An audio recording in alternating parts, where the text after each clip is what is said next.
কৃষিক্ষেত্রকে আরো শক্তিশালী করতে কেন্দ্রীয় সরকারের পিএম কিষাণ সমৃদ্ধি প্রকল্পে 23তম কিস্তি প্রদান করা হয়েছে। মূলত এই উপলক্ষে আগরতলায় আয়োজিত হয়েছে এক বিশেষ অনুষ্ঠান। আগরতলার এডিনগরস্থিত ত্রিপুরার রাজ্য কৃষি গবেষণা কেন্দ্রে শনিবার পিএম প্রধানমন্ত্রী কিষাণ সম্মান নিধি প্রকল্পের 23তম কিস্তি প্রদান উপলক্ষে এই আয়োজন। অনুষ্ঠানে প্রধান অতিথি হিসেবে উপস্থিত ছিলেন ত্রিপুরার মুখ্যমন্ত্রী ডক্টর মানিক সাহা এবং অনুষ্ঠানে পিএম কিষাণ প্রকল্পের আওতাভুক্ত কৃষকদের এপ্রিল 2026 থেকে জুলাই 2026 সময়কালের মধ্যে 23তম কিস্তির অর্থ আনুষ্ঠানিকভাবে প্রদান করা হয়।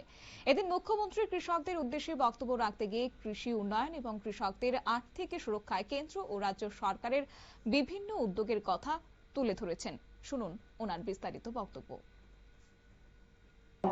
ধান খরিদ করব কৃষকদের থেকে। প্রথমে তো অনেকে শুনে অবাক হয়ে গেল, আরে ধান খরিদ করবে কিভাবে করবে। আমরা শুরু করেছি 2018 সালে রবি মরশুমে আমরা শুরু করেছিলাম এবং এমএসপি মিনিমাম সাপোর্ট প্রাইস সে দিয়ে আমরা শুরু করেছি।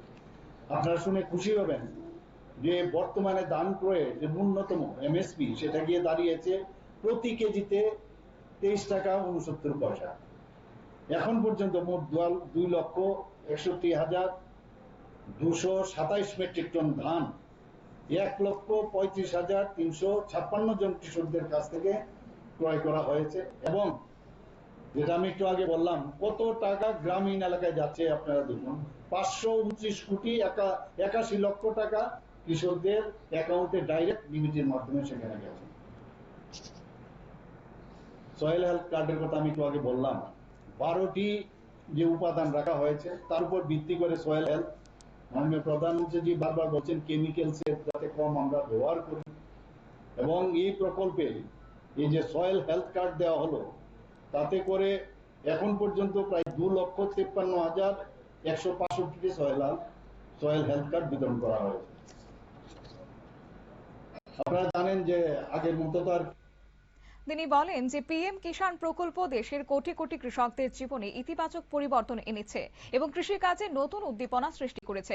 অনুষ্ঠানে কৃষি ও কৃষক কল্যাণ দপ্তরের আধিকারিক, জনপ্রতিনিধি এবং বিপুল সংখ্যক কৃষকরা উপস্থিত ছিল। পাশাপাশি কৃষকদের আর্থিক সহায়তা নিশ্চিত করা এবং কৃষি ক্ষেত্রকে আরো শক্তিশালী করার বিষয়ে সরকারের প্রতিশ্রুতিগুলোকে এদিন তুলে ধরেছেন রাজ্যের মুখ্যমন্ত্রী ডক্টর মানিক সাহা। নিয়ে ছোট্ট একটি বিজ্ঞাপন বিরতির সঙ্গে থাকুন।